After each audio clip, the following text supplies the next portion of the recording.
जय हिंद साथियों, मैं आनंद चौहान आप सभी का हार्दिक स्वागत करता हूं आपके अपने यूट्यूब चैनल टीचिंग विद आनंद चौहान में। उम्मीद करता हूं आप सभी लोग बढ़िया होंगे।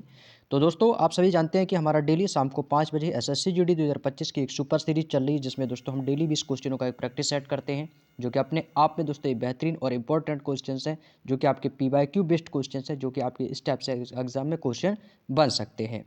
उम्मीद करता हूं दोस्तों आप लोगों ने हमारी पिछली क्लासों का रिवीजन कर लिया होगा। और जो हमारी कल की क्लास हुई थी, कल हमारे प्रैक्टिस सेट नंबर 6 हुआ था, जिसमें हमारे टोटल 6 प्रैक्टिस सेट कंप्लीट हो चुके हैं। आज हमारा दोस्तों प्रैक्टिस सेट नंबर 7वां स्टार्ट हो रहा है, जिसको क्लास का समय हमारा शाम को 5 बजे प्रैक्टिस सेट होता है। तो आप सभी साथी क्लास से एक बार जरूर जुड़ जाएंगे और वीडियो को शेयर कर देंगे। तो दोस्तों, ये आप लोगों का समय जो चल रहा है, ये एक रिवीजन की ओर हम चल रहे हैं, क्योंकि हमने सारे सब्जेक्ट्स आपके कंप्लीट करा भी दिए हैं, सारी बुक्स की सॉल्यूशन करा दिया है, एक एक क्वेश्चन सब कुछ कंप्लीट करा चुके हैं। अब जो समय है वो है सिर्फ और सिर्फ प्रैक्टिस और रिवीजन का। तो आप लोग जितनी ज़्यादा प्रैक्टिस कर लेंगे उतना ज़्यादा आप लोगों के लिए सफिशिएंट रहेगा। ठीक है, तो इसीलिए इस क्लास का नाम भाई आपका जो रखा है वो रिवीजन सीरीज है। और इस रिवीजन सीरीज को यदि आप कंटिन्यू बने रहेंगे तो भाई मैं यकीन मानिएगा कि आप लोग मैथ में जो इस प्रैक्टिस सेट में स्कोर कर रहे हैं ना, इससे ज़्यादा स्कोर आपका एग्ज़ाम में होगा। क्योंकि ये प्रैक्टिस सेट जो लेवल है ना भाई, ये आपके एग्ज़ाम से थोड़ा सा ऊपर ही है। और जब आप इन प्रैक्टिस सेट में जो भी आपका स्कोर आए, भाई मुझे नहीं पता कि आप लोगों का स्कोर कितना है, लेकिन आप इसमें से जो भी प्रैक्टिस सेट में जितना स्कोर कर रहे हैं ना, इससे ज़्यादा एग्जाम में आपका बनेगा। तो चलिएगा दोस्तों, सभी लोग क्लास में आ जाएंगे और एक बार वीडियो को जरूर शेयर कर दो भाई आप लोग, ठीक है, ताकि और भी लोग क्लास में जुड़ सकें। तो चलिएगा दोस्तों, हम अपने सेशन को स्टार्ट करते हैं। तो आज का पहला क्वेश्चन आपकी मोबाइल की स्क्रीन पर आ चुका है। सभी लोग क्वेश्चन को ध्यान से पढ़ेंगे और इस क्वेश्चन का आंसर करेंगे। क्वेश्चन कह रहा है कि आर का लक्ष्य परीक्षा में 85% अंक प्राप्त करना है। उसके उसने 450 अंक प्राप्त किए और अपने लक्ष्य से वो 35% से चूक गया।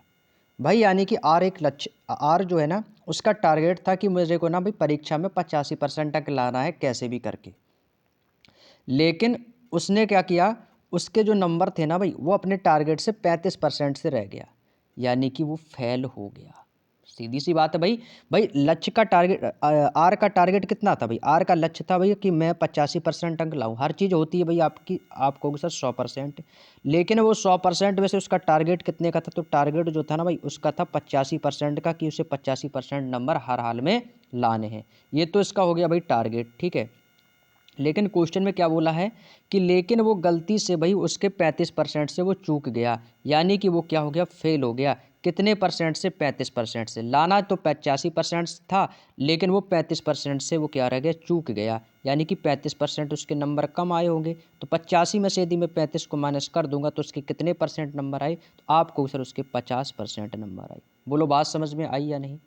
बात समझ में आई या नहीं? यानी कि ये क्या हो गया, ये तो इसके नंबर आए हैं 50, ये तो 50 नंबर उसके आए हैं, लेकिन उसको तो 100 में से 85 नंबर लाना था, लेकिन वो 35 नंबर से चूक गया, यानी उसके नंबर कितने आए, 50। आगे पढ़ो। क्वेश्चन कह रहा है कि टारगेट को पूरा करने के लिए, भाई टारगेट हमारा कितने का था? टारगेट तो मेरा 85 का था, यही तो मेरा टारगेट है 85 का। टारगेट को पूरा करने के लिए उसके द्वारा प्राप्त अंकों को, कितना अंक प्राप्त किया इसने? 50। कितने परसेंट की वृद्धि करनी होगी? तो यानी कि भाई उसके अंक थे 50 और 50 से वो कहाँ पर जाएगा, 85% की ओर। तो 50 से उसे कितना परसेंट अंक बढ़ाना होगा भाई? 50% से उसे कितने अंक बढ़ाने होंगे आपको? सर यहाँ से 35 बढ़ाने होंगे, 35 नंबर उसको और लाने होंगे। भाई नंबर कितने लाने होंगे? तो आपको सर उसको 35 नंबर लाने होंगे। किस में से? इसमें 50 में से। 50 में ही तो वृद्धि करेगा, तो ये हो जाएगा 35/50 और गुणा कर देंगे 100 से। तो कितना हो जाएगा? 50 एकम 50, 50 दूनी 100 और 35 दूनी कितना हो जाएगा? 70%। यानी कि अभी उसको ना अपने प्राप्त अंकों में 70% की वृद्धि करनी होगी, तब जाके वो 85% यानी अपने टारगेट को क्लियर कर पाएगा। तो ऑप्शन नंबर ए क्वेश्चन का बिल्कुल सही जवाब हो जाएगा। और जो लोग ऑप्शन नंबर डी बता रहे हैं भाई, उनका आंसर बिल्कुल गलत है। अभी कुछ लोग क्या करेंगे भाई, 50 से 85 सर 35% बढ़ा तो रहा है, यही आंसर। जल्दबाजी में ये क्वेश्चन गलत कर सकते हैं। समझ गए ना भाई? तो इस क्वेश्चन को ऐसे ही करना है, ठीक है। चलिएगा मैं आगे चलता हूँ अपने अगले क्वेश्चन की ओर। Question number 2। एक समचतुर्भुज की भुजाओं के एक समचतुर्भुज के भुजाओं के वर्गों का योग 900 मीटर स्क्वायर है, तो समचतुर्भुज की भुजा की लंबाई क्या है? तो यहाँ पर दोस्तों क्वेश्चन में जो है यहाँ पर भुजाओं के वर्गों का योग लिखा था, यहाँ पे आपको थोड़ा सा सुधार कर लेना है। यहाँ पर भुजाओं नहीं विकर्णों का होगा, क्योंकि हमसे भुजा तो इन्होंने ऑलरेडी पूछी है ना कि भुजा की लंबाई क्या है। यहाँ पर आपको कर देना विकर्ण यानी कि डायगोनल। एक समचतुर्भुज के विकर्णों के वर्गों का योग कितना है, 900 मीटर स्क्वायर है। तो समचतुर्भुज की भुजा की लंबाई क्या होगी। भाई देखो कोई एक समचतुर्भुज बना लो आप, ठीक है, ये बना लिया, कोई समचतुर्भुज हो गया आपका। और इसमें क्या कह रहा है कि इनके विकर्णों के वर्गों का, भाई ये क्या हो गया भाई, इनके देखो विकर्ण हो गए, ठीक है, इनके विकर्ण जो है ना भाई, इनके वर्ग देखो, इनकी भुजाएं मान ली, ए भुजा आपकी ये हो गई, ए भुजा ए हो गई आपकी, ये हो गई, इनकी भुजाएं भैया सबकी क्या मान ली, ए मान ली, ठीक है। अब देखो विकर्ण कितने हैं, दो विकर्ण यानी कि डायगोनल, तो ये कि हमारा विकर्ण हो गया D1 और दूसरा विकर्ण ये हो जाएगा हमारा D2। बात समझ में आ गई, विकर्ण हमारे हैं दो। तो इसके लिए दोस्तों एक आपका जो समचतुर्भुज का जो फॉर्मूला होता है वो सिंपल सा फॉर्मूला आपको याद रखना, भुजा का फॉर्मूला। तो समचतुर्भुज की भुजा का फॉर्मूला होता है आपका 4a², 4a² याद रख लेना दोस्तों आप इसको, 4a² बराबर D1 का स्क्वायर प्लस D2 का स्क्वायर। केवल बस आपको इतना फॉर्मूला याद रखना है, बस इस फॉर्मूले को याद कर लो, समझ लो क्वेश्चन का आंसर आ जाएगा। तो देखो 4a², ए स्क्वायर का मान हमें आप कितना दिया गया, 900 दिया गया है। तो ये कितना हो जाएगा, तो भाई यहाँ से देखो D1 प्लस D2 विकर्णों के वर्गों का योग, तो विकर्णों के वर्गों का योग कितना दिया है, तो आपको सर D1 प्लस D2 का मान हमें दिया गया। तो यहाँ पर इसको मैं लिख लूँगा 4 इंटू का a² equal D1 plus D2 का मान कितना दिया है, विकर्णों का वर्गों का योग है आपका 900 मीटर स्क्वायर। तो ये हो जाएगा 900, 4 से काट देंगे कितनी बार कटेगा, 4 दूनी 8, और ये हो जाएगा फिर 4 दूनी 8 और 4 पंचे 20, 225। तो ये है a², तो a² बराबर 225 है। तो यहाँ से मैं a की वैल्यू फाइंड कर सकता हूँ। तो ये a बराबर कितना आ जाएगा, तो a बराबर कहोगे √225 आ जाएगा, क्योंकि स्क्वायर हटेगा तो यहाँ पर अंडर रूट आ जाएगा ना। तो ये कितना हो जाएगा, √225। तो √225 किसका होता है, तो आपको सर ये 15 का होता है, और यानी कि 15 मीटर ये इस क्वेश्चन का आंसर हो जाएगा। Option number B is the right answer. उम्मीद करता हूँ बात समझ में आ गई होगी। नेक्स्ट क्वेश्चन, अगला क्वेश्चन है क्वेश्चन नंबर 3। अब इस क्वेश्चन को ना भाई बोर्ड मास के नियम पे करो भाई। सबसे पहले ब्रैकेट, फिर ऑफ, फिर आपका डिवीज़न, और फिर आपका मल्टीप्लाइकेशन, ऐड, और इसके बाद सब्सट्रैक्ट। बस वैसे ही करना भाई। देखो आपको भाई ब्रैकेट लगे तो भाई सबसे पहले यहाँ से लेकर यहाँ तक, केवल जहाँ तक मैंने टिक लगाया ना भाई, यहाँ से लेके यहाँ तक को सॉल्व करो पहले।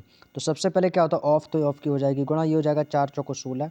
तो जब ये हो जाएगा 4 चौको 16 और 16 चौको 64, तो 4 बार कट जाएगा, तो 60 + 4 64 ही हो जाएगा। देखो मैं सॉल्व करके बता देता हूँ। यहाँ पर कितना है आपका, ये हो जाएगा आपका 60 प्लस का 64 भाग 4, ऑफ 4 है ना, तो 4 चौको कितना हो जाएगा 16। तो 16 से ये कट जाएगा, 16 चौको 64, और 60 और 4 कितना हो जाएगा 64। यानी कि इस वाले का मान कितना आ गया हमारा, इस वाले का जो मान हमारा जो निकल के आ गया वो कितना आ गया 64। ये इतना हो गया हमारा सॉल्व, यहाँ से यहाँ तक हो गया सॉल्व, 64 हो गया। अब बाकी इसको सॉल्व करते हैं। ये कितना है हमारा, आपको सर ये हमारा 1000 है, ये कितना है 1000, डिवाइड है तो डिवाइड लगा देंगे, ब्रैकेट आपका 10 ऑफ 3 2 5 है, तो ये इसको मैं यहाँ पर लिख देता हूँ, ब्रैकेट में आपका 10 ऑफ है तो ऑफ लगा देंगे, ठीक है। 3 + 2 है, 3 + 2 कितना हो जाएगा भाई 5 हो जाएगा, ब्रैकेट में 2 ऑफ 5, 5 दूनी 10 हो जाएगा। तो ये हो गया हमारा गुणा का 10। फिर से इसकी गुणा कर देंगे तो ये हमारा टोटल जो आ जाएगा भाई, आप लोग सॉल्व कर ही सकते हो। 1000 डिवाइड 10 पना 50 और 50 दाम 500, यानी कि डायरेक्टली हमारा 500 आ जाएगा। 0 से 0 खत्म, 0 से 0, 5 दूनी 10, कितनी बार आ गया 2 बार। तो यहाँ से दोस्तों हमारा जो मान आया वो कितना आया 2, कितना आ गया 2। तो यानी कि यहाँ से लेकर यहाँ तक का मान, ये तक कितना मान आ गया 2 आ गया। अब इनको मान को रख लो डायरेक्ट। इसका कितना आया था पहले वाले का 64, 64 लिख दिया, गुणा है तो गुणा लगा देंगे, यहाँ पर कितना है 2 है तो इसको 2 लिख दिया। अब देखो माइनस का चिन्ह आ गया, ये आपका कितना दिया गया 28 प्लस ब्रैकेट में कितना 100 गुणा 3 त्रिका, ये कितना हो जाएगा 3 त्रिका 9, तो ये हो जाएगा हमारा 100 गुणा 9, कितना हो जाएगा 100 गुणा 9, ये हो जाएगा 64 दूनी होता है 128, 128 माइनस का 28 प्लस का 100 निम्मा कितना हो जाएगा 900 हो जाएगा। 128 में से 28 माइनस कर देंगे तो 120 बचेगा, सॉरी 128 माइनस से 28 माइनस कर देंगे तो 100 बचेगा, 100 + 900 कितना हो जाएगा, तो आपको सर ये हो जाएगा 100 प्लस का बचेगा आपका 900 इज इक्वल टू कितना आ जाएगा 1000, यानी कि 1000। तो देखो किस ऑप्शन में है 1000, आपको सर ऑप्शन नंबर बी के पास है। तो ये इस क्वेश्चन का आंसर हो जाएगा, option number B is the right answer. हमेशा इसको छोटे छोटे ब्रैकेट में सॉल्व करते चले जाओ। चलिएगा अगला क्वेश्चन।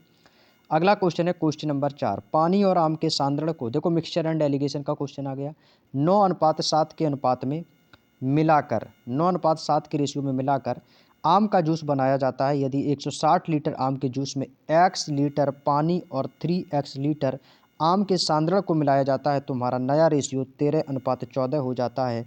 तो आम के नए जूस की मात्रा कितनी है? भाई देखो, इस क्वेश्चन को करने के दो तरीके हैं। एक तो इसका हो गया बेसिक तरीका और दूसरा तरीका सबसे आसान तरीका है। तो भाई देखो, बेसिक से करोगे थोड़ा सा कैलकुलेशन बढ़ जाएगी और समय वेस्ट होगा। तो इसके लिए मैं आपको सिंपल सा तरीका बता रहा हूँ। मिक्सचर एंड डेलीगेशन का सबसे शानदार क्वेश्चन है। यदि आपके सामने ऐसा क्वेश्चन आता है और आपसे पूछा जाएगा तो नया अनुपात इतना हो जाता है। भाई नया अनुपात कितना है? 13:14। भाई नया रेशियो हमारा कितना है? 13:14। यही तुम्हारा नया रेशियो है। तो इसका टोटल मिश्रण कितना हो गया? भाई इसका टोटल कितना हो जाएगा? भाई इसको जोड़ देंगे तो 4 3 7 1 1 2। तो टोटल मिश्रण हमारा कितने का? टोटल मिश्रण हमारा 27 का। टोटल मिश्रण हमारा कितने का है? 27 का। तो 27 का जब हमारा टोटल मिश्रण है तो हमारा आंसर वही होगा जो इस 27 से कटेगा। तो 27 का डिविजिबिलिटी रूल, तो 27 का मल्टीपल कितना हो जाएगा? भाई 27 के मल्टीपल हो जाएंगे 9 गुणे 3 यानी 9 3 27। और 9 का डिविजिबिलिटी रूल यानी कि 27 का 9 और 3 का मतलब है कि वो संख्या 9 से भी कटेगी और 3 से भी कटेगी। और 9 का डिविजिबिलिटी रूल लगा देंगे यहाँ पर। तो 9 का डिविजिबिलिटी रूल क्या कहता है कि अंकों का योग 9 से विभाजित होना चाहिए। तो बस इनके ऑप्शन को अंकों का योग 9 से विभाजित करके देखो, जिसका हो जाएगा वो फाइनली आंसर निकल के आ जाएगा। बस बात समझ में आ गई। तो ये कितना है आपका? 9 1 10 7 17। तो इसका मान आया 17। 17 9 से विभाजित नहीं होगा, गलत हो जाएगा। 2 2 4 1 5 5/17 विभाजित नहीं होगा 9 से, ये भी गलत। 6 2 8 8 देखो 9 से विभाजित नहीं होगा, तो ये भी गलत। और 6 2 8 1 9, तो ये देखो 9/9 ये विभाजित हो जाएगा, यानी कि यही ऑप्शन हो जाएगा हमारा ऑप्शन नंबर भी 216। बात समझ में आ गई। तो यानी कि 9 का डिविजिबिलिटी रूल क्या कहते हैं? अंकों का योग 9 से विभाजित होना चाहिए। तो 216 ही एक ऐसा ऑप्शन है जो कि 9 से विभाजित है, जिसका अंकों का योग है 6 2 8 1 9/9, यानी कि ये विभाजित हो जाएगा। तो बस ऑप्शन नंबर बी हमारा आंसर है। बाकी का कोई भी ऑप्शन इससे विभाजित नहीं हो रहा है। उम्मीद करता हूँ समझ में आ गया होगा। और ये देखो भाई 1 सेकंड में आंसर आ गया, ज़्यादा समय नहीं लगा। अब बेसिक करोगे ना भाई बहुत लंबा चला जाएगा, कैलकुलेशन बढ़ जाएगी। ठीक है, तो इस तरीकों को समझो और बाकी आगे के जो क्वेश्चंस आएंगे उन्हें हम आपको बेसिक्स भी बताएंगे। ठीक है, तो चलिएगा आगे बढ़ते हैं अपने अगले क्वेश्चन की ओर। Question number 5। अगला क्वेश्चन कह रहा है कि तीन पाइप पी क्यू आर मिलकर एक टैंक को भरने में 4 घंटे का समय लेते हैं और तीनों पाइपों को एक साथ खोला जाता है और 3 घंटे के बाद पी को बंद कर दिया जाता है। तो क्यू और आर से इस टैंक को 2 घंटे में भर देते हैं। तो पी अकेले टैंक को भरने में कितने घंटे का समय लेगा? भाई देखो, 3 पाइप है पी क्यू आर, ये मिलकर एक टैंक को कितने घंटे में भर रहे हैं? 4 घंटे में। 4 घंटे में भर रहे हैं भाई तीनों मिलकर। ठीक है, लेकिन पी क्यू आर को कह रहा है कि तीनों पाइपों को एक साथ खोला जाता है। तो देखो तीनों पाइप को एक साथ खोल दिया भाई, पी खुल गया प्लस क्यू प्लस का आर, ये तीनों को भैया क्या कर दिया? एक साथ खोल दिया। और क्या कह रहा है कि भाई देखो सबने भाई 1 1 घंटे का समय लिया। कह रहा है कि 3 घंटे बाद पी को बंद कर दिया गया। 3 घंटे बाद किसको बंद कर दिया गया? पी को। और पी को बंद कर दिया जाता है तो क्यू और आर से इस टैंक को 2 घंटे में भरते हैं। तो भैया पी क्यू आर के पास कितना समय लगा होगा? तो भाई दोनों मिलकर एक टैंक को भरने में 4 घंटे का समय ले रहे हैं। पी क्यू आर मिलकर भर रहे हैं टैंक को और जो समय ले रहे हैं ना भाई, ये 4 घंटे का समय ले रहे हैं। अब यहाँ से एक बात सुनो, कह रहा है कि ये तीनों ना एक टैंक को 4 घंटे में तो भर देते हैं, लेकिन तीनों पाइपों को एक साथ खोला जाता है। 3 घंटे बाद पी को बंद कर दिया। अब भाई यानी कि ये 4 घंटे में तो भर देते थे, लेकिन 3 घंटे बाद पी को बंद कर दिया। यदि मानो कि ये 3 घंटे बाद पी को बंद ना करता तो वो 1 ही घंटा तो समय शेष बचा था, क्योंकि 4 घंटे में भरता है तो 3 घंटे बाद भरा गया, यानी कि 3 घंटे तक ये तीनों चले हैं। तो शेष समय कितना रह गया था? 1 घंटा। यदि वो 1 घंटा और चल जाता तो ये टंकी भर जाती। तो यानी कि अभी भी टंकी कितने घंटे के लिए खाली है? अभी भी 1 घंटे शेष के लिए खाली रहेगी। तो अब उनको कौन भरेगा? क्यू और आर। तो भाई कह रहा है कि क्यू और आर जो है ना भाई, वो शेष टंकी को भरेंगे और वो 2 घंटे में भर देते हैं। तो भाई गुणा कर देंगे 2 से। बात समझ में आ गई? बस इसको कैलकुलेट करेंगे। तो भाई पी क्यू आर की गुणा 1 में करेंगे तो ये यही रहेगा पी।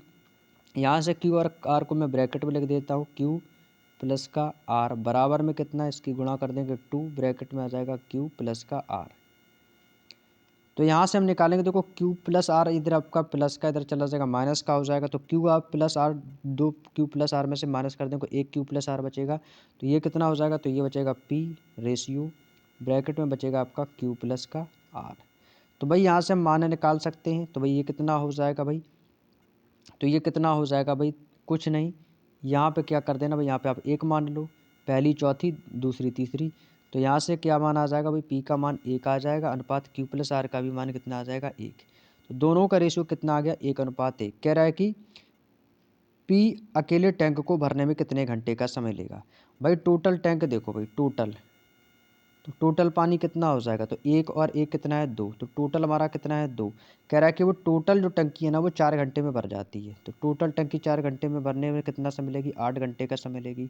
कितने घंटे का, 8 घंटे का। लेकिन कह रहा है कि पी अकेले, तो पी अकेले तो भैया 1 भर रहा है। तो भाई क्या हो जाएगा, आपको जब पी का पूछा तो भाई टोटल समय था 8 घंटे, 8/1 इज इक्वल टू 8 घंटे ही। तो पी को कितने घंटे का समय लगेगा, 8 घंटे का ही समय लगेगा। Option number D is the right answer. उम्मीद करते हैं बात समझ में आ गई होगी। तो चलिएगा अगला क्वेश्चन, क्वेश्चन नंबर 6। अगला क्वेश्चन कह रहा है कि एक पुलिसकर्मी ने 300 मीटर दूर से एक चोर को देखा और चोर भागने लगा। पुलिसकर्मी उसका पीछा कर रहा था। चोर पुलिसकर्मी को क्रमशः 8 किलोमीटर प्रति घंटा और 9 किलोमीटर प्रति घंटा की चाल से भागे, तो 3 मिनट के बाद उनके बीच की दूरी कितनी है। भाई इस बार हमसे दूरी पूछी है। भाई लगाओ इस क्वेश्चन को, बताएंगे इसका आंसर क्या होगा। इस थोड़ा सा अलग टाइप का क्वेश्चन है भाई। चलिएगा भाई करते हैं, देखिएगा। पुलिस और चोर के बीच में कितने का गैप है, ये हो गया पुलिस वाला, ये हो गया चोर वाला। इनके बीच का जो गैप है ना वो कितना है, 300 मीटर का गैप है।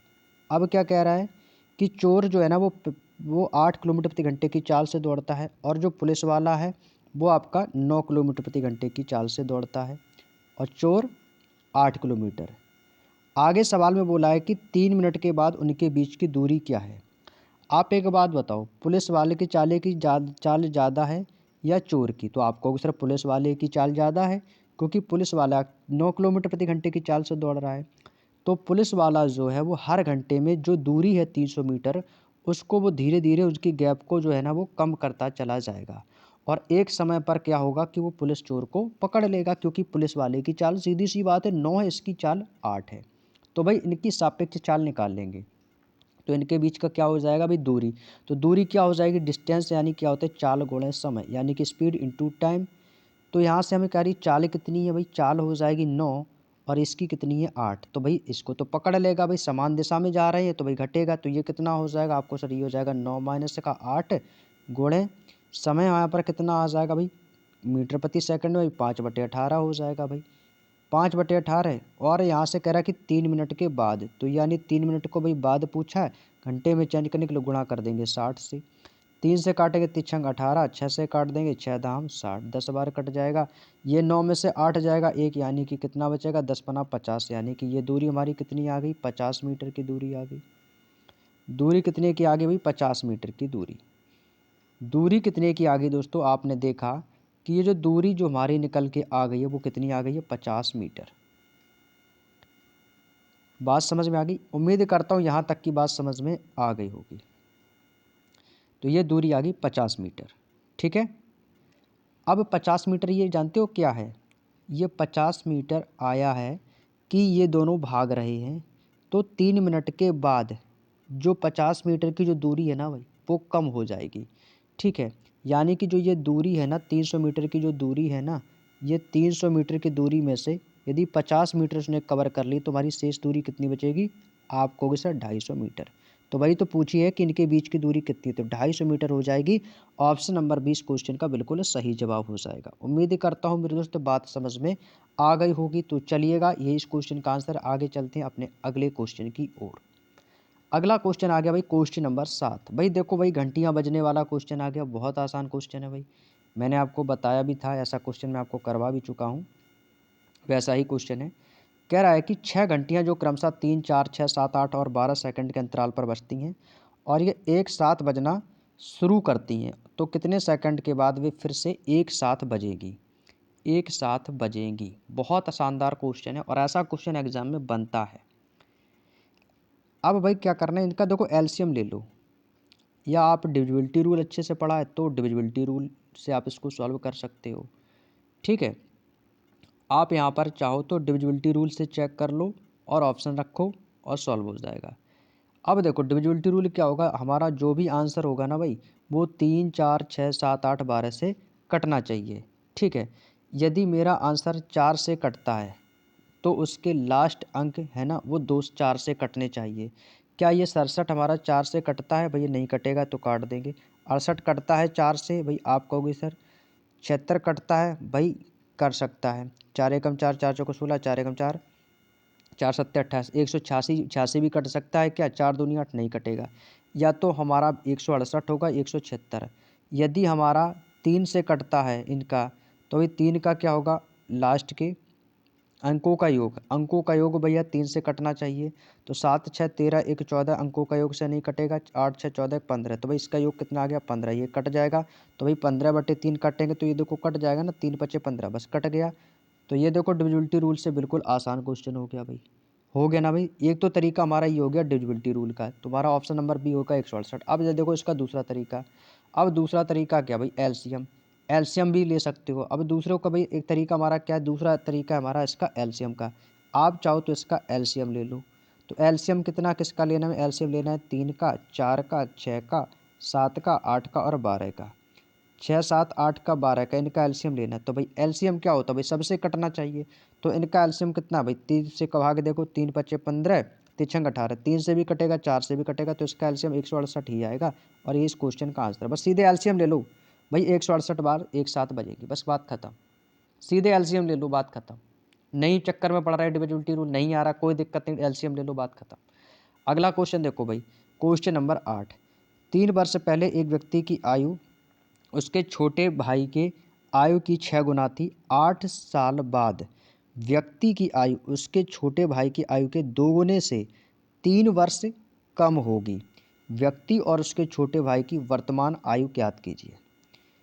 वर्तमान आयु पूछिए। और ऐसे सवाल आप चाहो तो ऑप्शन से कर लो, वो सबसे बेस्ट तरीका रहने वाला है आप लोगों का। ठीक है, चलिएगा सॉल्व करेंगे भाई सभी लोग इस क्वेश्चन को।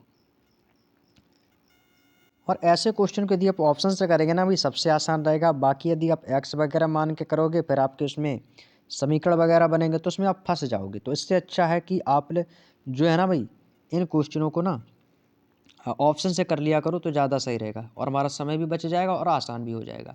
ऑप्शन से करने से क्या होता है, जो चीज़ हमें क्वेश्चन में दी गई है बस उसको रखते जाओ और उसको जो जो क्वेश्चन में बोला है बस वही हमारा मान आना चाहिए। जैसे कि यहाँ पर बोला है कि 3 साल पहले एक व्यक्ति की आयु उसके छोटे भाई, देखो मैं यहाँ पर पहला ऑप्शन जैसे मान लिया कि मैंने पहला ऑप्शन ले लिया भाई। पहला ऑप्शन कितना है भाई? 15 वर्ष और 5 वर्ष। जैसे मैंने सपोज इसका पहला ऑप्शन रखा भाई 15 वर्ष होगी भाई। इसकी वर्तमान आयु पूछी तो ये भाई यहाँ पे मैंने लिख लिया इसकी वर्तमान आयु।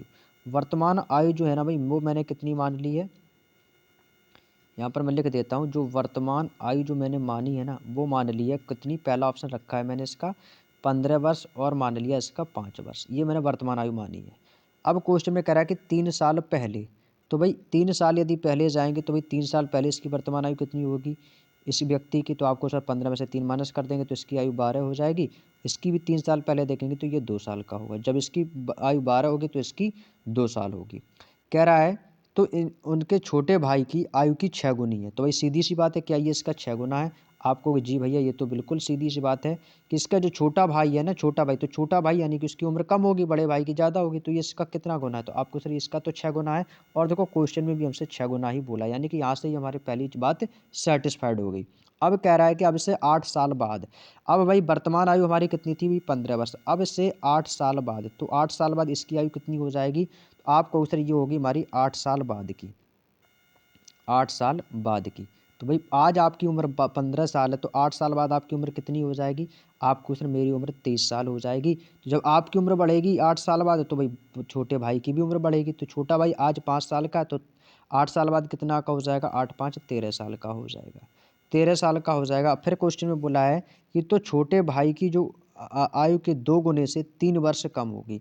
तो भाई इसका 2 गुने से 3 वर्ष, तो 13 का 2 गुना कितना होता है? तो 13 को 2 गुना यदि मैं कर दूंगा तो 13 का 2 गुना 26, और 26 माइनस का 3 कर दूंगा तो कितना हो जाएगा भाई? 13 का 2 गुना बोला है ना, तो 13 के 2 गुने के 26 माइनस 3, यानी कि 2 गुने से 3 साल कम होगी।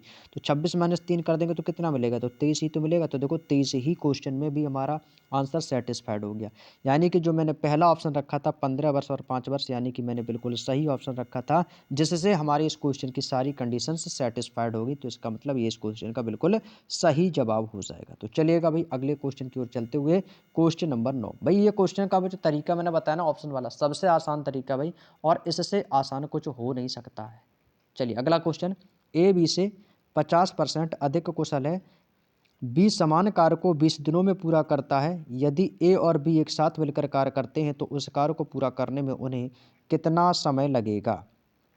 ठीक है भाई, चलिएगा भाई। क्वेश्चन में पहले ही बोला कि ए बी से ना 50% अधिक कुशल है। भाई इनका रेशियो ले लो, ए अनुपात बी। ठीक है, ए किससे कुशल है, बी से। ए जो है ना वो बी से 50%, यदि बी 100 होगा तो ए बी से 50% ज़्यादा होगा, यानी कि ये 150 होगा। इतनी बात समझ में आ गई। तो यहाँ से आप इसको कर सकते हो भाई, कैसे? तो ये हमारा कट जाएगा 0 से 0, 5 तिया 15 और 5 दूनी 10। तो हमारा जो नया रेशियो आ गया 3:2। ये इसकी क्या निकल के आ गई, तो ये इसकी आ गई निकल के कार्य क्षमता। क्या निकल के आ गई, तो आप कहो सर ये हमारी कहलाती है एफिशिएंसी, यानी कि कार्य क्षमता कहलाती है। ठीक है, तो यहाँ से हम टोटल वर्क निकाल सकते हैं। आगे क्वेश्चन में बोला है कि वो टोटल 20 दिनों में को काम को 20 समान कार्य को 20 दिन में पूरा करता है। बी जो है ना समान कार्य को 20 दिन में पूरा करता है, यदि ए और बी साथ मिल जाएं तो उस कार्य को पूरा करने में उन्हें कितना समय लगेगा। भाई देखो 20 समान कार्य को, भाई देखो यहाँ से हम टोटल वर्क निकालेंगे, तो टोटल वर्क कैसे निकालेंगे भाई, टोटल वर्क कैसे निकालेंगे? बी कह रहा है कि समान कार्य को, बी की क्षमता कितनी है 2, और वो 20 दिन में काम पूरा कर देता है। तो यहाँ से हमें बी का टोटल काम कितना हो जाएगा, तो भाई 2 से गुणा 20, यानी कि 20 दूनी 40। तो टोटल वर्क हमारा कितना है भाई 40। अब कह रहा है कि दोनों मिलकर कितना करेंगे, तो ए प्लस बी मिल जाएंगे। तो दोनों मिलकर कितना कर रहे हैं, 3 2 5 काम करेंगे भाई। टोटल वर्क हमारा कितना है 40, तो 40/5 तो कितने समय में कर देंगे, 5 8 40, यानी कि 8 दिन में वो काम को कंप्लीट कर देंगे। तो कौन सा ऑप्शन है भाई, ऑप्शन नंबर सी के पास है। तो ये इस क्वेश्चन का आंसर हो जाएगा, 8 दिन का समय लगेगा। क्लियर, चलिएगा अगला क्वेश्चन, क्वेश्चन नंबर 10। अगला क्वेश्चन कह रहा है कि यदि 77 की पावर 77 प्लस 77 को 78 से विभाजित किया जाए तो हमारा रिमाइंडर यानी कि शेषफल कितना होगा। ऐसा क्वेश्चन शायद मैंने आपको किसी क्लास में कराया भी है, उसका तरीका भी मैंने आपको बताया था, बहुत सिंपल सा तरीका था। देखो यहाँ पर आपका लिखा है 77 की पावर, 77 की पावर कितनी है भाई, 77 है, प्लस 77, इसको हमें डिवाइड किससे करना है भाई, डिवाइड करना है हमको 78 से। ये आपका प्लस है, इसको हमें डिवाइड किससे करना है, हमें जो है ना इसको डिवाइड करना है 78 से। हमें इसको जो डिवाइड करना है भाई 78 से डिवाइड करना है। ठीक है, 78 से इसको क्या करना है, डिवाइड करना है 78। तो देखो 78 से जब डिवाइड, और 78 को भी डिवाइड करो 77 में, 77 से डिवाइड करें तो यहाँ पर कितना भी आपको सिर्फ माइनस का 1 बचेगा। एक कम है ना, यानी कि कितना कम है, माइनस का 1, और ये हो जाएगी -1 की पावर 77। तो -1 की पावर 77 कर देंगे तो क्या रहेगा भाई, आपको तो माइनस का 1 ही रहेगा। और इसको 78 का 77 से देंगे तो यहाँ पर क्या बचेगा, केवल और केवल माइनस का 1 बचेगा। तो ये बचेगा माइनस का 1, और -1 की पावर चाहे जितनी हो वो हमेशा 1 -1 ही रहेगी। तो -1, और ये कितना हो जाएगा, -1। तो -1 इज इक्वल टू कितना हो जाएगा, -2। क्या हमारा रिमाइंडर -2 होगा? भाई आपको जानते हैं कि भाई हमारा कभी भी रिमाइंडर माइनस में नहीं आता है। जब हमारा रिमाइंडर माइनस में नहीं आता है तो आपको जो इसका डिविजिबल है, यानी कि जिसको आपने भाग दिया 78 से, इसी में इसको क्या कर देना है, आपको जोड़ देना है। तो ये कितना हो जाएगा हमारा, तो ये हो जाएगा हमारा -2 प्लस का 78 इज इक्वल टू 76। तो ये इस क्वेश्चन का आंसर हो जाएगा 76। बस ऑप्शन नंबर डी के पास है, ये इस क्वेश्चन का आंसर हो जाएगा। क्या करना है, देखो माइनस में आया नहीं हमारा, तो माइनस में तो हमारा शेषफल होता नहीं। जब माइनस में नहीं होता है तो आप इसी में इसको जोड़ देंगे जिससे आपने भाग दिया, जिसको जिससे विभाजित किया जाता है उसी 78 में इसको आपको 2 को जोड़ देना है। बात समझ में आएगी, तो कितना हो जाएगा, 76 हो जाएगा। -2 प्लस का 78 कितना हो जाएगा, 76 हो जाएगा। क्लियर, चलेगा अगला क्वेश्चन, क्वेश्चन नंबर 11। एक कमरे की लंबाई, चौड़ाई और ऊंचाई क्रमशः 15 मीटर, 9 मीटर, 5 मीटर। पेंट के एक डिब्बे में 40 वर्ग मीटर क्षेत्रफल को पेंट किया जा सकता है। केवल कमरे की दीवारों को पेंट करने के लिए पेंट के कितने डिब्बों की आवश्यकता होगी? भाई देखो कमरा जो होता है हमारा कैसा होता है, वर्गाकार होता है ना। तो कमरे की जो लंबाई भी होती है, चौड़ाई होती है और उसकी ऊंचाई होती है। तो देखो लंबाई, चौड़ाई, ऊंचाई तीनों के मान आपके पास दिए गए हैं। अब देखो कमरे का दिखा रहा हूँ, सबसे पहले देखो हमारा जो कमरे की जब भी हम पुताई करते हैं तो हमें अपने कमरे का क्षेत्रफल पता होना चाहिए, यानी कि एरिया कितना है। तो कमरे में हमारी दीवारें कितनी होगी, लेफ्ट राइट करके आपके ऐसे करके टोटल 4 दीवारें होंगी।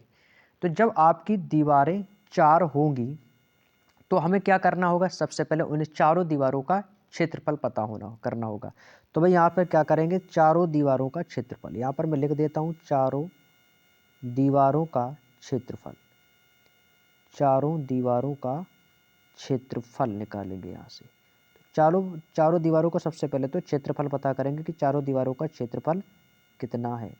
तो चारों दीवारों का क्षेत्रफल कितना हो जाएगा, इसका फॉर्मूला होता है कि 2 गुणे लंबाई प्लस चौड़ाई इंटू ऊंचाई यानी कि h। तो ये कितना हो जाएगा, 2 ब्रैकेट में लंबाई कितनी दी गई है 15 प्लस का चौड़ाई कितनी दी गई है 9 इंटू ऊंचाई कितनी है 5। तो ये कितना हो जाएगा, 15 9 हो जाएगा आपका 24 और 5 दूनी 10 यानी कि 24 गुणा 10 इज इक्वल टू कितना हो जाएगा हमारा 240 मीटर स्क्वायर। ये जो 240 मीटर स्क्वायर है ये हमारा क्या निकल के आ गया, ये हमारा एरिया निकल के आ गया है चारों दीवारों का क्षेत्रफल। अब आगे क्वेश्चन में बोला है कि 40 मीटर स्क्वायर को पेंट करने में 1 डिब्बा लगता है। यानी कि क्वेश्चन में बोला है कि जो 40 वर्ग मीटर स्क्वायर क्षेत्रफल का जो है ना भाई 1 डिब्बा पेंट कर सकता है। तो 1 डिब्बे में कितना पेंट हो रहा है भाई, 1 डिब्बा, यानी कि 1 डिब्बा में कितना पेंट हो रहा है भाई, 40 वर्ग मीटर स्क्वायर पेंट हो रहा है भाई। 40 वर्ग मीटर स्क्वायर इसका क्या हो रहा है भैया, पेंट हो रहा है। तो हमसे पूछा है कि कितने डिब्बे लगेंगे, हमें भैया करना कितना है। जब 1 डिब्बे का मान 40 है, जब 1 डिब्बे का मान 40 है, हमारा क्षेत्रफल कितना है, तो जब 1 बराबर 40 के तो हमें भाई पेंट कितना करना है 240 वर्ग मीटर स्क्वायर। तो 240 जब 1 का मान 40 है तो 240 डिवाइड बाई 40 हो जाएगा।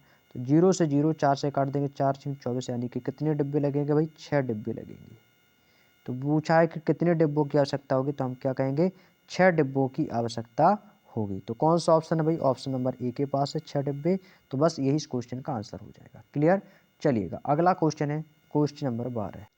एक दुकानदार 2 प्रकार के चावल जिनकी कीमत 250 रुपये में 5 किलो और 280 रुपये में 5 किलो यानी 280 प्रति 5 kg है। तो इनका जो नया जो रेशियो मिलता है वो 7 अनुपात 8 के अनुपात में मिलाता है। तो परिणामी मिश्रण की शुद्ध लागत ज्ञात कीजिए।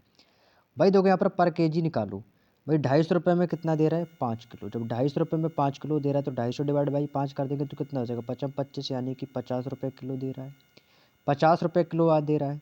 भाई वो कह रहा है कि वो 250 दूसरी किस्म का जो चावल है वो 280 रुपये में ना वो 5 किलो चावल दे रहा है। तो भाई 1 किलो चावल कितने में दे रहा होगा भाई, ये कट जाएगा 25 और ये बचेगा 5 छक्का 30 यानी कि 56 रुपये में 1 किलो चावल दे रहा है। ठीक है, तो कह रहा है कि इनको जब किसी मिश्रण के अनुपात में मिलाया जाता है तो हमारा जो रेशियो मिलता है ना भाई वो 7 अनुपात 8 के रेशियो में मिल जाता है। यानी कि इसके बीच में कुछ ना कुछ होगा, क्योंकि मिश्रण एलिगेशन तो ऐसे तो करते हैं, इसको इससे घटाते हैं। यहाँ पर जो भी हमें मिलेगा वो 7 अनुपात 8 के हमें अनुपात में मिल आता है। तो इसका परिणामी शुद्ध लागत, जब भी आपको परिणामी शुद्ध लागत निकालने के लिए बोले तब आपको क्या करना है, तो आपको क्या करना है, सिंपल आपको इसकी गुणा इसमें कर देनी है। तो ये कितना हो जाएगा भाई 5 सत्ते 35 यानी कि इसके बीच में हम कितना लिख देंगे, इसको मैं थोड़ा सा इरेज करता हूँ, थोड़ा सा यहाँ से मैं इसको इरेज कर देता हूँ। ठीक है, तो यहाँ पर मैं कितना लिखूँगा भाई, देखो ध्यान से, तो इसकी गुणा कर देंगे तो कितना हो जाएगा 5 सत्ते 35 यानी कि 350। इसकी गुणा इसमें कर देंगे तो 56 अट्ठे कितना हो जाएगा, दोनों को जोड़ देंगे 448 हो जाएगा। और बटे में इसके कितना आ जाएगा, इन दोनों का योग, तो 8 7 कितना हो जाएगा भाई 15। ये कितना हो जाएगा भाई, आपको सर ये हो जाएगा 8 7 15। क्लियर। अब देखो, अब इसको यहाँ पे सॉल्व कर लेंगे तो इसको जोड़ देंगे कितना हो जाएगा 8 5 4 9 और 4 3 7 यानी कि 798। और बटे में कितना आ जाएगा 15। 15 से काटेंगे कितनी बार कटेगा, 15 पना 75, 15 पना 75 और यहाँ पर कितना बचेगा आपका 4 बचेगा 48, 15 3 45, तो 53.2 करके आ जाएगा। तो इस क्वेश्चन का आंसर होगा 53.2, ऑप्शन नंबर डी के पास है, यही इस क्वेश्चन का आंसर हो जाएगा। बात समझ में आ गई। तो ऐसे ही आपको इन क्वेश्चनों को सॉल्व करना होगा। चलिएगा अगले क्वेश्चन पर चलते हैं। अगला क्वेश्चन है हमारा क्वेश्चन नंबर 13। साधारण ब्याज पर विभिन्न बैंकों में निवेश किए गए कुल जो राशि है वो 2 लाख रुपए को 2 भागों में बांटा गया है। एक को 4%, एक को क्या कह रहा है कि 4% वार्षिक ब्याज प्राप्त होता है, दूसरे को 6% वार्षिक ब्याज प्राप्त होता है। तो 1 साल के अंत में पूर्ण राशि पर कुल ब्याज 4.7% वार्षिक की दर के बराबर है। तो प्रत्येक बैंक में निवेश की गई राशि कितनी है, यानी कि दोनों बैंकों में जो आपने राशि निवेश की है वो कितनी परसेंट की है। देखो भाई, पहले इसको मिक्सचर एंड एलिगेशन से कर सकते हो भाई। कैसे कि पहले को 4% ब्याज पर दिया और दूसरे को 6% के ब्याज पर दिया, और कुल मिलाकर जो मिश्रण होता है हमारा टोटल ही होता है, तो कुल मिलाकर जो रखना है वो आपको यहाँ पर बीच में लिख देना है 4.7%।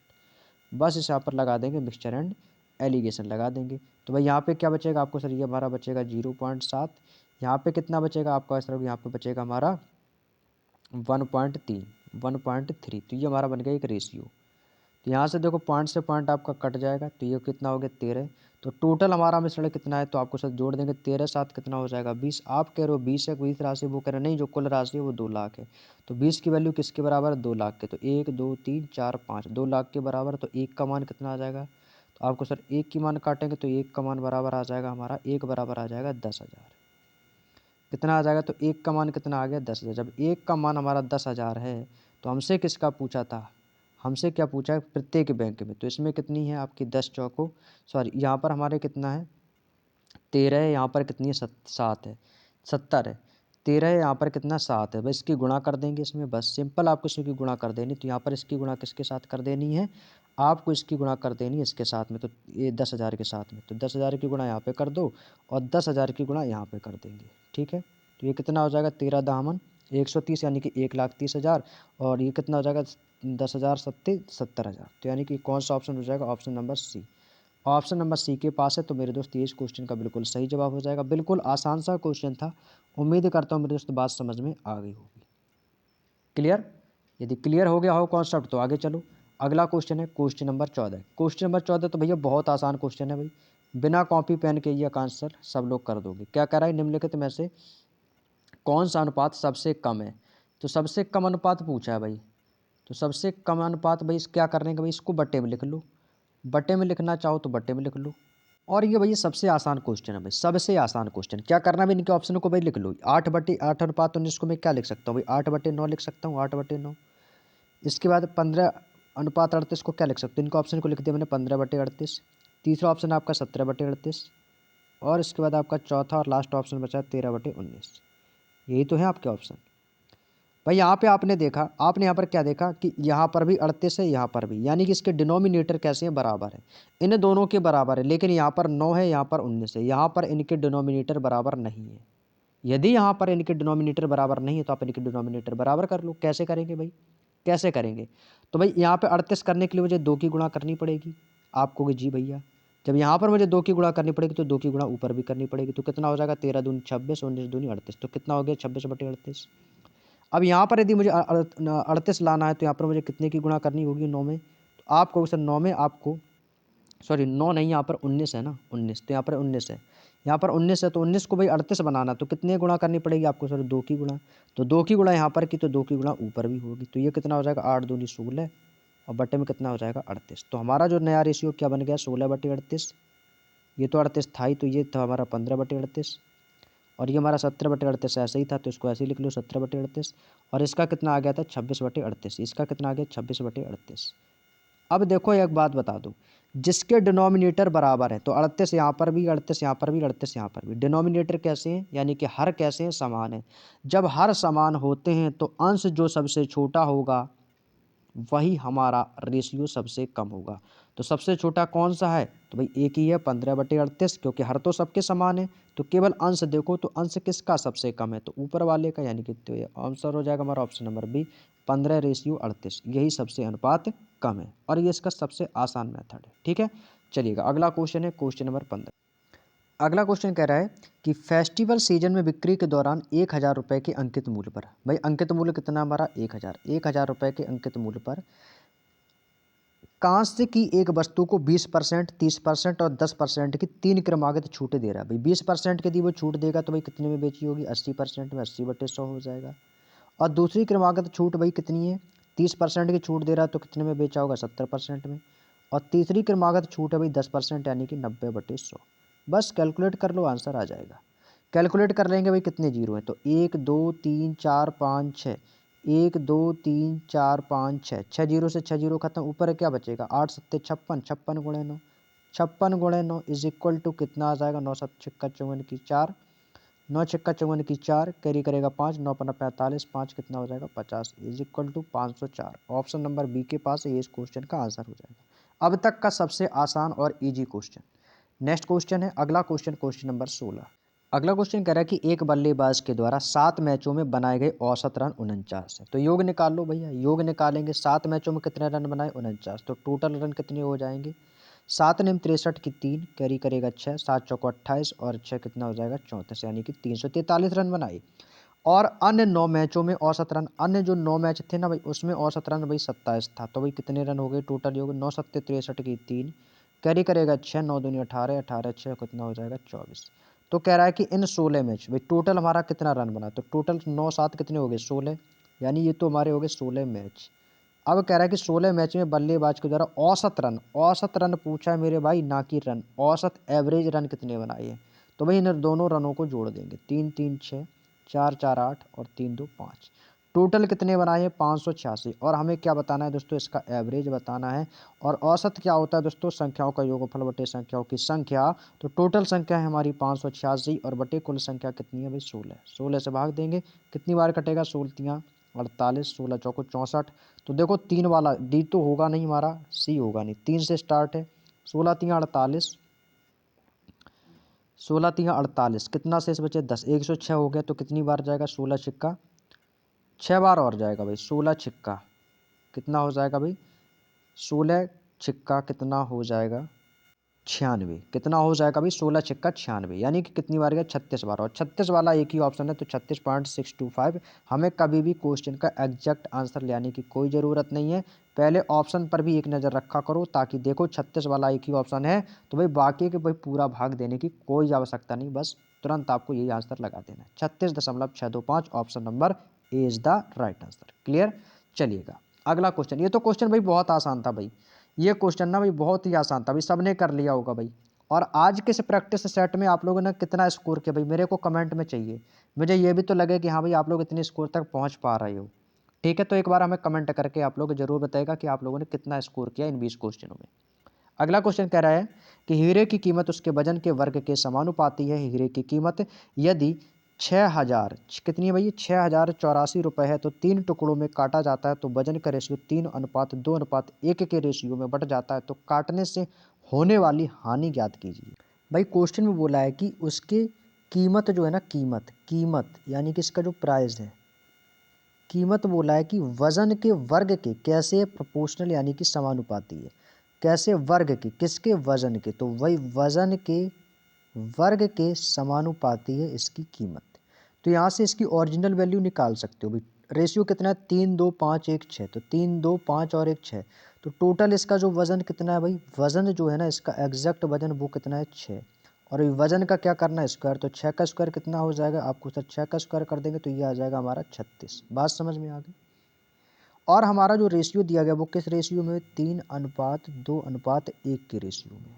इतनी बात समझ में आ गई, 3:2:1 के रेशियो में है। तो भाई इनकी कीमत में भी इसका स्क्वायर कर देंगे भाई, कीमत के भी वर्ग के।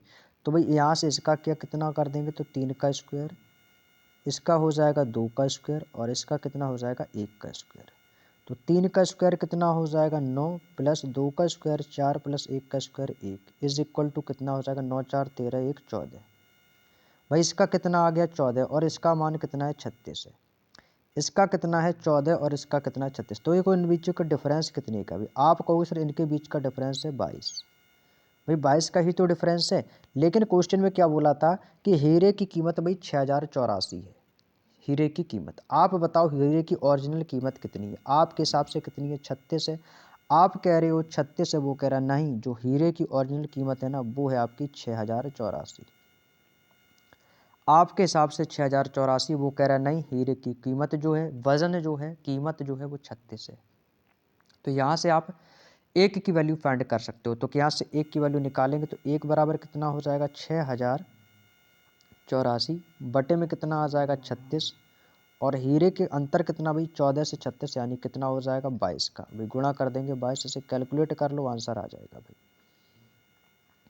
काटेंगे भाई इसको काट देंगे 2 से, तो 2 एकम 2, 2 अट्ठे 16, सॉरी 2 एकम 2, 2 अट्ठे 16, ठीक है। और इसको काट देंगे, 2 से काट देंगे तो ये कितनी बार कटेगा, 2 3 8 6 0, 2 चौको 8 और 2 दूनी 4। इसको काट देंगे 3 से, 3 छंग 18, 3 से काटेंगे 3 एकम 3 और ये कितना हो जाएगा, 6 से काट दो इसको, 6 से इसको काट देंगे, 6 3 18 और 6 पंचे 30 और 6 सत्ते 42। 3 है यहाँ पर, इसको कट जाएगा, अभी फिर कट जाएगा 3 से, तो 3 एकम 3, 2 बचेगा, 3 छंग 18 और 3 एम 27, 100 कितना हो जाएगा, 3 एम 27, 169 गुणे 22। तो ये हमारा कितना आ जाएगा टोटल 169 और गुणा कितना हो जाएगा 22 का। तो अब आपको बस इसकी गुणा कर देनी, आंसर आ जाएगा भाई, आंसर आ जाएगा भाई आपका। तो ठीक है, इसकी गुणा कर लेना भाई, 169 गुणे 22 गुणे 22 तो कितना आ जाएगा, तो इसका टोटल मान आएगा हमारा 3718 भाई। ठीक है, गुणा करके देख लेना, यही आएगा एग्जैक्ट 3718, ऑप्शन नंबर बी के पास है और ये इस क्वेश्चन का बिल्कुल सटीक आंसर हो जाएगा भाई। ठीक है, 3718 इस क्वेश्चन का बिल्कुल सही जवाब है। चलिएगा अगले क्वेश्चन को चलते हैं, क्वेश्चन नंबर 18। क्वेश्चन में बोला है कि पी ने 1 साल के लिए 4000 रुपये निवेश किया। भाई देखो पी ने पूंजी कितनी लगाई, पूंजी पी ने जो पूंजी लगाई ना वो लगाई है 4000 रुपये, और क्यू ने कह रहा है कि देखो पी 1 वर्ष के लिए लगाया, कितने वर्ष के लिए, 1 वर्ष के लिए। ठीक है, 1 वर्ष के लिए पी ने लगाया है 4000 रुपये, और क्यू जो कह रहा है, कह रहे कुछ महीने बाद क्यू जो है ना भाई, वो 6000 रुपये लेकर उसने निवेश किया है। 6000 रुपये लेकर क्यू ने कितना निवेश किया भाई, 6000 रुपये लेकर उसने बिजनेस में निवेश किया है। तो भाई इसके रेशियो निकालेंगे, तो 1 2 3 1 2 3, 2 दूनी 4 और 2 तियाँ 6, 2:3 का भाई ये क्या आ गया हमारा रेशियो निकल के आ गया। ये हमारा जो रेशियो है ये क्या हमारा पूंजी, ये हमारी क्या निकल के आ गई, आपको सिर्फ ये हमारी पूंजी का आ गई। अब भाई ये कितना, अब यहाँ से देखो समय, अब यहाँ से निकालो, पहले तो समय निकालो। समय कैसे निकालेंगे भाई, देखो पी कितने समय के लिए रहा, 1 वर्ष के लिए, तो पी का समय 1 साल है, तो भाई 1 साल में कितने महीने हो गए, 12 महीने, यानी कि पी पूरे 12 महीने तक रहा। बी क्यू कितने तक रहा, भाई क्यू का पता नहीं, तो क्यू को मान लिया मैंने कि क्यू जो है ना वो टी समय तक रहा, टी समय तक। अब इसका लाभ निकालो भाई, देखो लाभ कितना किसको मिला है, कह रहा है कि इनके 1 साल के अंत में पी को क्यू के लाभ का 4:3 है भाई, इनका जो पी का जो लाभ है ना वो 4:3 के अनुपात में मिला है पी और क्यू का। अब यहाँ से देखो, तो भाई देखो दो पूंजी निवेश की 12 महीने के लिए, तो भाई टोटल कितना समय इसको, तो कुल पूंजी का जो ब्याज बनेगा, या सॉरी वो जो कुल पूंजी जो हो जाएगी वो कितनी हो जाएगी, दो पूंजी 12 महीने के लिए, तो कितना हो जाएगा आपको सिर्फ जो हो जाएगा 12 दूनी 24 हो जाएगा भाई। कितना हो जाएगा ये हमारा 12 दूनी 24। और जब इस क्यू ने 3 पूंजी लगाई टी समय के लिए, तो ये इसका कितना हो जाएगा 3T भाई, ये आ जाएगा अनुपात में, तो ये हो जाएगा बटे में, ये आ जाएगा हमारा 3T बराबर। लाभ का अनुपात कितना है, 4:3, यानी कि 4/3 के कैसे बराबर है, तो 3 से 3 आपका ये कैंसिल आउट हो जाएगा। ये आपका 4 है, तो 4 से ये कट जाएगा, 4 एकम 4, 4 6 24 कट जाएगा ना भाई। तो टी बराबर कितना आ गया हमारा, टी बराबर आ गया 6। टोटल समय कितना था भाई, टोटल समय हमारा था कितना भाई 12 महीना का, तो 12 में से 6 माइनस कर देंगे तो कितना आ जाएगा 6 मंथ। बात समझ में आ गई, जो कि यही क्वेश्चन का आंसर होगा। तो भाई तो पूछा कि क्यू कितने महीने बाद शामिल हो, तो क्यू 6 महीने बाद शामिल हुआ है, तो ऑप्शन नंबर 20 क्वेश्चन का बिल्कुल सही जवाब हो जाएगा। उम्मीद करते हैं समझ गए होंगे। तो आज का सेकंड लास्ट क्वेश्चन है। अगला क्वेश्चन कह रहा है कि एक बेईमान व्यापारी अपने माल पर 50% अधिक मूल्य अंकित करता है और फिर अंकित मूल्य पर 20% की छूट भी दे रहा है, और इसके अलावा वह एक दोषपूर्ण तराजू का उपयोग करता है और 900 ग्राम के लिए 1 किलोग्राम पड़ता है। यानी कि कहता है कि मैं तेरे को एक किलोग्राम दूंगा और देता उसको 900 ग्राम है। और भाई कह रहा है कि शुद्ध लाभ प्रतिशत ज्ञात करें। देखो भाई आपके एग्जाम में मैं बता दूं, एसएससी जीडी 2025 में आप एग्जाम देने वाले हैं। आपके एग्जाम में ये जो बेईमान दुकानदार वाला क्वेश्चन, चोर सिपाही वाला क्वेश्चन, मिक्सचर एंड एलिगेशन वाला क्वेश्चन, मैं कह रहा हूँ भाई बहुत अच्छे से कॉन्सेप्ट क्लियर कर लो भाई। यहाँ से आप इस तीनों क्वेश्चन आपको एग्जाम में देखने को मिलेंगे, बेईमान दुकानदार, चोर सिपाही वाला, जितने भी क्वेश्चन आपके पास हों सबको भाई रट लो बिल्कुल पानी की तरह। मैं कह रहा हूँ यहाँ से क्वेश्चन छपेगा बिल्कुल एग्जाम में, मेरी बात को एकदम लिख के रख लो भाई। जब एग्जाम में देने जाना ना भाई, तब आप मुझे को कमेंट करके बताना कि हाँ सर आपने बिल्कुल सही बात कही थी, मेरे एग्जाम में आया था। और करके भी आना, ये ऐसा नहीं कि भी गलत करना है, करके भी आना भाई। अभी कॉन्सेप्ट क्लियर कर लो, अभी समय है आपके पास। ठीक है, क्वेश्चन में देखो बेईमान दुकानदार है भाई, जो कह रहे कि अपने माल पर 50% अधिक, भाई इनकी फ्रैक्शन तो सभी को पता होगी आप लोगों को, 50% की फ्रैक्शन क्या होती है भाई, 1/2, 50 एकम 50, 50 दूनी 100। 20% की फ्रैक्शन क्या होती है भाई, 20% की फ्रैक्शन निकाल लेंगे 20/100, यानी कि 1/5। फ्रैक्शन तो भाई सभी लोग निकाल लेते हो। यानी कि कह रहा है कि पहले वाली पॉइंट में कह रहा है कि 50% अधिक मूल्य अंकित करता है। भाई पहले मूल्य कितना अधिक था अंकित, भाई 2। अब 2 में एक और अंकित मूल्य बढ़ा दिया तो कितना हो गया भाई 3, यानी 2 से जो मेरा मूल्य कितना बढ़ा दिया 3। भाई अब क्या कह रहा है कि इसके अलावा अंकित मूल्य पर 20% की छूट दी हुई। पहले छूट कितने की दी थी 5 की, अब उस पर 1 की छूट और इसने दे दी तो कितना हो गया भाई, अब छूट जाके हमारी हो गई है 4 की। छूट कितनी होगी 4 की। और इसके अलावा वो कह रहा है कि दोषपूर्ण तराजू का उपयोग करते हुए 900 ग्राम देता है। भाई देना कितना चाहिए था 1000 ग्राम, तो 1000 को कहाँ लिखेंगे, राइट हैंड की साइड में, राइट हैंड की साइड में। और कम कितना दे रहा है 900 ग्राम, तो इसको लिख लेंगे उल्टे हाथ की तरफ, ठीक है 900 ग्राम, बस इतना याद रखना है, ठीक है। भाई देना कितना था भाई 900 ग्राम, देना कितना था 1000 ग्राम यानी 1 किलो, और दे कितना रहा है 900 ग्राम। तो इसको देखो क्या करेंगे भाई, यहाँ से इसको कैलकुलेट कर लेंगे, यहाँ से इसको कैलकुलेट कर लेंगे। भाई देखो 2 जीरो से 2 जीरो ऐसे कैंसिल आउट, इसकी गुणा कर देंगे 5 दूनी 7, 5 दूनी 10 और 10 नवाई 90, इनकी सबकी गुणा कर लो भाई। 5 दूनी 10 नवाई 90, और ये कितना हो जाएगा हमारा 4 3 12 धाम 120। तो ये हमारा नया रेशियो आ गया 90:120। जीरो से जीरो खत्म, 3 त्रिका 9 और 3 चौको 12, तो ये रेशियो आ गया 3:4 के रेशियो में। पहले था कितना 3, 3 से हो कितना गया 4, कितना बढ़ गया भाई प्लस का 1 बढ़ा है। कितना इंक्रीज हुआ प्लस का 1, तो ये प्लस का 1 किस में इंक्रीज हुआ है, तो आप कहोगे सर इस 3 में, तो 1/3 इंटू कितना हो जाएगा 100, ये हो जाएगा हमारा 300/3, सॉरी 100/3 कितना हो जाएगा भाई, तो ये हो जाएगा हमारा 100/3। तो भाग देंगे कितनी बार जाएगा, 3 त्रिका 9, 3 त्रिका 9, तो 33.33 बार जाएगा। तो 33.33, तो भाई बोला है कि निकटतम पूर्णांक तक चाहिए, तो 33 वाला ही ऑप्शन सही है। ऑप्शन नंबर 1 क्वेश्चन का बिल्कुल सही जवाब हो जाएगा, 33 इज द राइट आंसर, या 33.33% भी इसको हम कह सकते थे, ठीक है। ये इस क्वेश्चन का आंसर हो जाएगा। बात समझ में आ गई, चलिएगा आज अंतिम क्वेश्चन है आज का हमारा, अंतिम और लास्ट क्वेश्चन है, क्वेश्चन नंबर 20। 10% वार्षिक ब्याज की दर से 1 साल का चक्रवृद्धि ब्याज की दर से अर्धवार्षिक रूप से संयोजित और 1 साल का, कहाँ गया क्वेश्चन भाई, 1 साल का वार्षिक साधारण ब्याज का अंतर 25 रुपये है, तो वो धन क्या है। क्वेश्चन में बोला है कि 10% वार्षिक ब्याज की दर से 1 साल का चक्रवृद्धि ब्याज। तो देखो क्वेश्चन में क्या बोला है 10% वार्षिक, क्या बोला है 10% वार्षिक, इसको अर्धवार्षिक रूप से संयोजित करना है। तो भाई अर्धवार्षिक रूप से संयोजित करने के लिए क्या करना होगा, तो भाई आपको सर बटे 2, यानी कि इससे 10 का 2 में भाग देना पड़ेगा। तो 10 का 2 में भाग देंगे कितनी बार जाएगा, तो आपको 10 2 2 पंचे 10, यानी कि 5%।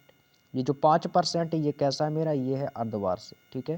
देखो आपका क्वेश्चन में भी दिया गया कैसा है, अर्धवार्षिक रूप से आपका संयोजित, यहाँ पर मैंने लिख दिया ताकि आपको चीज़ समझ सके, ठीक है।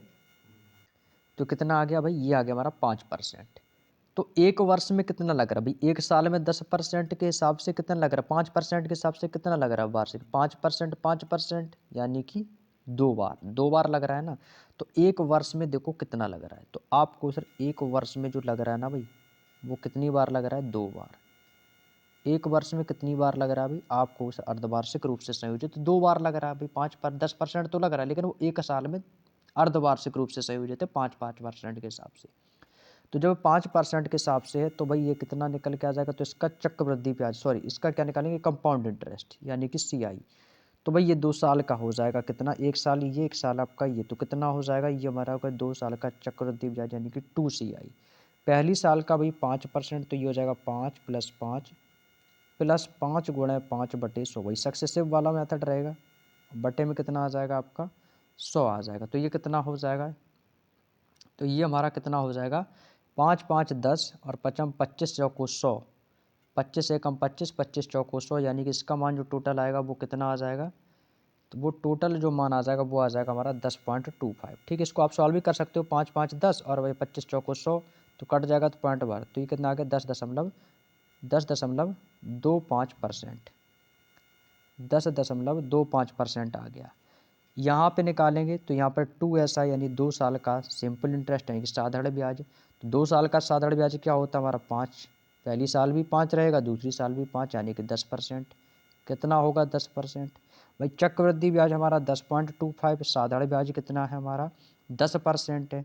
तो कितने का अंतर है भैया, आपको इसे जो अंतर आ रहा है ना, अंतर वो आ रहा है 0.25% का अंतर है। कितने का डिफरेंस है, 0.25% का डिफरेंस है।